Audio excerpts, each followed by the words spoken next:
રાજ્યમાં સ્થાનિક સ્વરાજ્યની ચૂંટણીઓ નજીક આવી રહી છે, જેમાં ચૂંટણી પંચ દ્વારા મતદાર યાદી પણ તૈયાર કરી દેવાઈ છે। ત્યારે પોરબંદર જિલ્લા કલેક્ટર દ્વારા પ્રેસ કોન્ફરન્સનું આયોજન કરી સમગ્ર માહિતી અપાઈ હતી।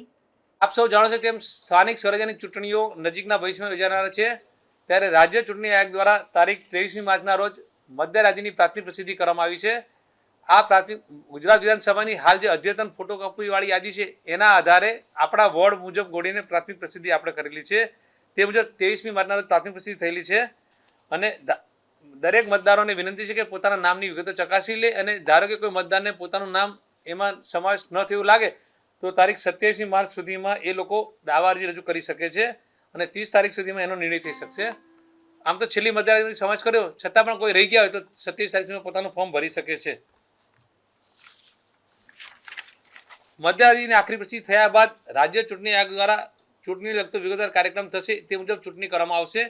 હાલ આપણા જિલ્લામાં પોરબંદર મહાનગરપાલિકા, રાણાવ નગરપાલિકાના વોર્ડ નંબર 6ની 1 બેઠક, કુચના નગરપાલિકાના વોર્ડ નંબર 6ની પણ 1 બેઠક જે સભ્યના અવસાનથી ખાલી એમ કરીને એ બેની પેટા ચૂંટણી, પોરબંદર મહાનગરપાલિકાની સામાન્ય ચૂંટણી, આ ઉપરાંત પોરબંદર જિલ્લા પંચાયત ઉપરાંત ત્રણેય તાલુકા પંચાયત એટલે પોરબંદર તાલુકા પંચાયત, કુચના તાલુકા પંચાયત અને રાણા તાલુકા આ ત્રણેયની અને જિલ્લા પંચાયતની પણ સામાન્ય ચૂંટણી યોજાનાર છે। રાજ્ય ચૂંટણી પંચ દ્વારા કાર્યક્રમ જાહેર થવાથી ચૂંટણી પ્રક્રિયા શરૂ થશે। હાલ ચૂંટણીની તૈયારીઓ ચાલી રહી મુજબ અમે જુદી જુદી કામગીરી માટેના ટેન્ડરો ફ્લોટ કરેલા છે। એકાદ બે દિવસમાં એની અંતિમ તારીખ છે એટલે પછી એ અપાઈ જશે।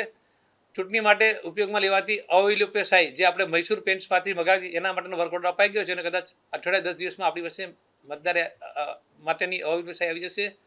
સ્ટાફ માટેનો ડેટાબેઝ અત્યારે તૈયાર થઈ રહ્યો છે જેથી કરીને ચૂંટણી વખતે એમને ફરજ સોંપી શકાય। આપણે જે અત્યારે તૈયારી કરી છે એ મુજબ ચૂંટણી પંચે સૂચના આપી તેમ ગ્રામ્ય વિસ્તાર એટલે કે આપણા જિલ્લા પંચાયત અને તાલુકા પંચાયત એ વિસ્તારમાં 300થી ઓછા કોઈ મતદારો કેન્દ્ર હોય તો એને આપણે બને ત્યાં સુધી ટાળવું જોઈએ જેથી કરીને આપણા રિસોર્સિસ બચે।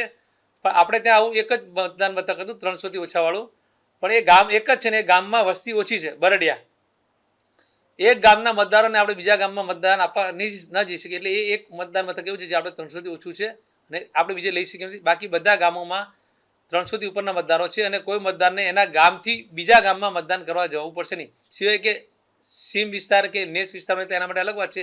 બાકી દરેક મતદાર પોતે ગ્રામ્ય વિસ્તારમાં મતદાન કરી શકશે। એ જ રીતે પોરબંદર મહાનગરપાલિકામાં પણ આપણે 13 વોર્ડ વાઇઝ મતદાન મથકો નક્કી કરેલા છે, એની આખરીકરણ ચાલી રહ્યું છે। અત્યારે તાલુકા પંચાયતના મતદારો અને બૂથની વિગત જે આપું છું સંજોગોસર એમાં થોડો ફેરફાર થઈ શકે, જેમ કે મતદાર યાદીની અત્યારે આપણે દાવા મગાવી શકીએ છીએ અને એ ત્રણેયનું ટોટલ એ આપણું જિલ્લા પંચાયત થશે।